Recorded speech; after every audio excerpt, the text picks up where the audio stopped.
ഉണ്ടാക്കാൻ പോകുന്നത് ഇളമ്പക്ക. എല്ലാവർക്കും അറിയായിരിക്കും ഇളമ്പക്കയാണിത്. അപ്പോൾ കുറച്ച് ഇളമ്പക്ക ഇട്ട സമയത്ത് അതായത് മഞ്ഞളും മുളകും ഉപ്പും ഞാൻ പെരക്കി വെച്ചതാണ്. കാരണം വെച്ചാൽ കഴുകുന്ന സമയത്ത് നമ്മൾ കഴുകിയ പാട് ഇത് പെരക്കി വെക്കണമല്ലോ. കുറേ സമയം കഴിയുമ്പോൾ നമ്മൾ വറക്കുന്ന സമയത്ത് ഇത് മോശമായി പോകും. അതുകൊണ്ടാണ് ഈ മഞ്ഞളും ഉപ്പും മുളകും ചേർത്ത് വെച്ചത്. നമുക്ക് നേരെ വീഡിയോയിലേക്ക് പോകാം. ഞാൻ ചീച്ചട്ടി അടുപ്പത്ത് വെച്ചിട്ടുണ്ട്. അപ്പോൾ ചൂടായി വരുന്നുണ്ട്. അപ്പോൾ അതിൽ എണ്ണ ഒഴിച്ച് കൊടുക്കാം. ഞാൻ ഇരുമ്പിൻ്റെ ചീച്ചട്ടിയിലാണ് വറക്കുന്നത്.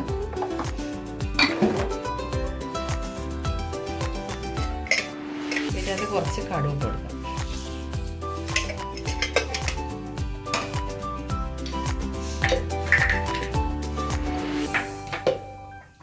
അപ്പോൾ ഞാൻ ഒരു ഉള്ളി എടുത്തിട്ടുണ്ട്.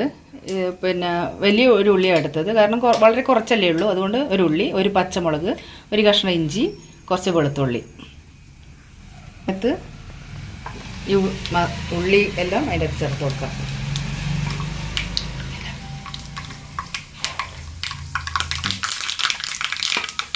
നമുക്ക് ഉള്ളി ഇട്ട് കൊടുക്കാം. ഉള്ളി വെളുത്തുള്ളിയും ഒന്നിച്ചിട്ട് കൊടുക്കാം. അതുപോലെ ഇഞ്ചി, പച്ചമുളക്.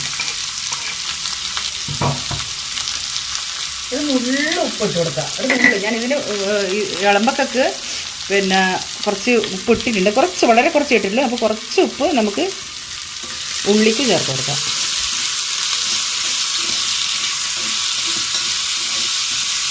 ഇത് നല്ല വാടുന്നത് വരെ നമുക്ക് വെയിറ്റ് ചെയ്യാം. അപ്പോൾ ഇതാ കുറച്ച് ഇങ്ങനെ മൂത്ത് വരുന്നുണ്ട്. നല്ല മൂത്ത് വന്ന സമയത്ത് നമുക്ക് ഇതിനകത്ത് കുറച്ച് തേങ്ങ ചേർത്ത് കൊടുക്കാം. തേങ്ങ,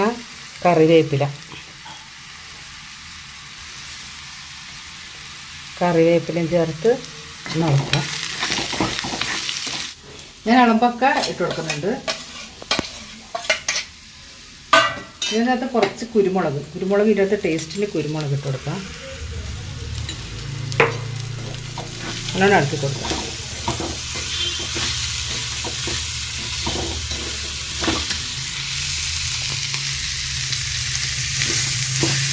നമുക്ക് വേണമെങ്കിൽ മാത്രം ഒരു കുറച്ച് വെള്ളം, പച്ചവെള്ളം എന്നല്ല, കുറച്ച് ചൂടുവെള്ളം ചേർത്ത് കൊടുക്കുക. ഒരു പറ്റ് വേണമെന്നുണ്ടെങ്കിൽ. അല്ലെങ്കിൽ നമുക്കിത് അടച്ച് വെച്ച് കഴിഞ്ഞ് കഴിഞ്ഞാൽ ഇതിൽ തന്നെ വെന്തോളും. ഇറച്ചി വെന്തതായതുകൊണ്ട് നമുക്ക് പിന്നെ അതിൻ്റെ ആവശ്യമില്ല. വേണമെങ്കിൽ കുറച്ച് വെള്ളം ഒഴിച്ച് കൊടുക്കാം. അപ്പോൾ നമുക്കിത് വേകുന്ന വരെ ഒന്ന് മൂടി വെച്ചിട്ട് വയ്ക്കാം. കുറച്ച് 2 ടേബിൾ സ്പൂൺ പോലെ വെള്ളം ഒഴിച്ച് കൊടുക്കാം.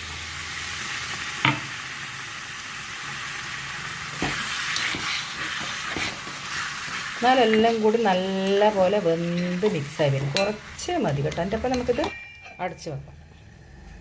നമുക്ക് വേകുന്ന വരെ വെയിറ്റ് ചെയ്യാം. ഒരു 5-8 മിനിറ്റ് അത്രേ വേണ്ടൂ. അപ്പോൾ ഇതിനകത്തൊരു സാധനം കൂടി ചേർക്കാനുണ്ട്. എന്താ അറിയോ? മല്ലിച്ചപ്പ്. ഒരു തണ്ട് മല്ലിച്ചപ്പ് ചേർത്ത് കൊടുത്താൽ നല്ല ടേസ്റ്റായിരിക്കും.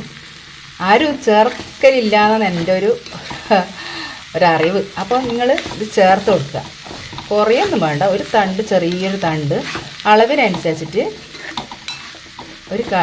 ഒരു തണ്ട് ചെറുങ്ങനെ അരിഞ്ഞ മല്ലിച്ചപ്പ് ചേർത്ത് കൊടുക്കുക. എന്നിട്ട് ടേസ്റ്റ് എന്തുണ്ടെന്ന് എനിക്ക് കമൻറ്റ് ബോക്സിൽ അറിയിക്കണം. അപ്പോൾ ഈ വീഡിയോ നിങ്ങൾക്ക് ഇഷ്ടമായെങ്കിൽ ലൈക്ക് ചെയ്യുക, കമൻറ്റ് ചെയ്യുക, ഷെയർ ചെയ്യുക. അപ്പോൾ എൻ്റെ ഇളമ്പക്ക വറവ് ഇവിടെ റെഡി ആയിട്ടുണ്ട്. ഈ വീഡിയോ നിങ്ങൾക്ക് ഇഷ്ടമായെങ്കിൽ ലൈക്ക് ചെയ്യുക, കമൻറ്റ് ചെയ്യുക, ഷെയർ ചെയ്യുക.